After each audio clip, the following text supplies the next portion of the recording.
Sementara itu pemirsa, isu beras oplosan kembali mengemuka di tengah masyarakat pasca Menteri Pertanian Mentan Andi Amran Sulaiman membeberkan hasil investigasi yang menemukan setidaknya 212 merek beras di pasaran diduga tidak memenuhi standar.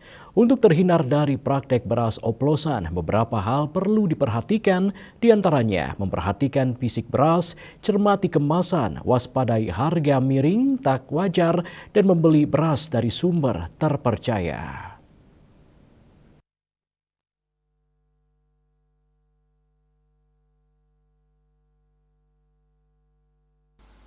Nasi adalah jantung dari meja makan keluarga Indonesia.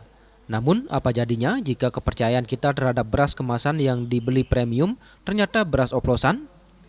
Baru-baru ini Kementerian Pertanian atau Kementan bersama Satgas Pangan Polri menggemparkan publik dengan mengungkap adanya praktik curang yang dilakukan oleh sejumlah produsen beras ternama di tanah air.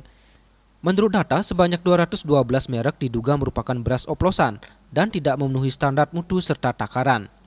Temuan ini bukan hanya soal kualitas, tetapi juga soal kejujuran dan hak konsumen yang dirugikan. Untuk itu, masyarakat sebagai konsumen sudah saatnya untuk melek agar tidak menjadi korban, apalagi ini merupakan sebuah penipuan yang tidak bisa dianggap remeh. Beberapa hal yang bisa dijadikan tips bagi masyarakat yang akan membeli beras diantaranya, memperhatikan fisik beras dengan mengamati butiran beras dengan seksama. Beras yang baik umumnya memiliki warna, bentuk, dan ukuran yang seragam. Jika dalam satu kemasan terdapat banyak butiran beras patah, warnanya kusam atau ukurannya tidak seragam, Anda patut curiga. Kemudian cermati kemasan. Pastikan kemasan dalam kondisi baik, tidak rusak, dan mencantumkan informasi yang jelas mengenai produsen, tanggal kadaluarsa, dan jenis beras. Selanjutnya waspadai harga miring yang tak wajar, apalagi berlabel premium.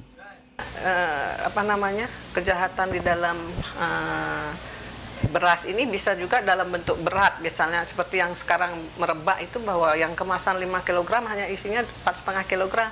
Bila perlu diukur ya, ditimbang ya, atau mungkin di supermarket disarankan untuk ada timbangan gitu, sehingga konsumen itu dapat benar-benar yakin bahwa beras yang itu ukurannya memang benar gitu ya.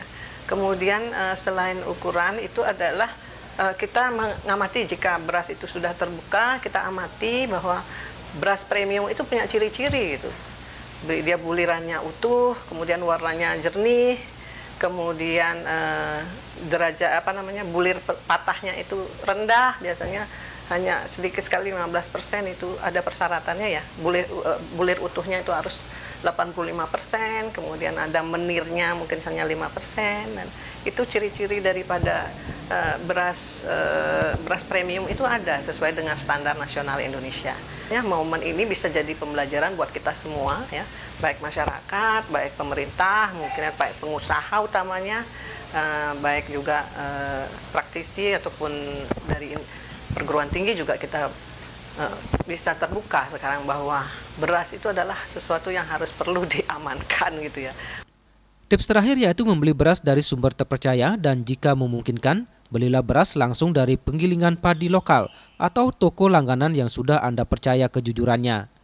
Selain kualitas serta timbangan yang Anda peroleh sesuai, membeli beras dari penggilingan lokal juga secara tidak langsung dapat membangkitkan pertanian lokal di masing-masing wilayah. Ari Wiratmaja, Bali TV.